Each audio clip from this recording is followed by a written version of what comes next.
আসসালামু আলাইকুম বন্ধুরা, আজকে আমাদের মুরগির বয়স কতটা কি পরিবর্তন হচ্ছে।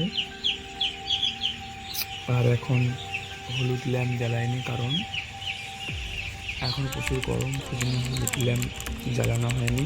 এই সাদা ল্যাম্প জ্বালানো হয়েছে। আর এখানে মুরগির খামারের ভিতরে ঢুকে দেখি না, এখানে সব ভিজে গিয়েছে, জল থেকে সব ভিজে গিয়েছে। খবরের কাগজ মেলে দিতে হবে, আর ঠান্ডা লেগে গেলে খুব সমস্যা হয়ে যাবে।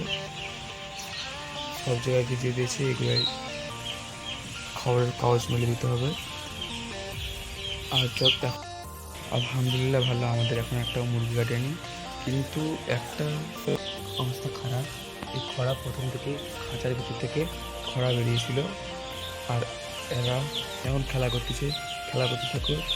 আর আমার ভিডিও সব বন্ধুরা এখন নিজের খাবার খাওয়ায় ব্যস্ত। আমি আর ডিস্টার্ব করবো না, আমি চলে যাচ্ছি। আবার কালকে দেখা হবে।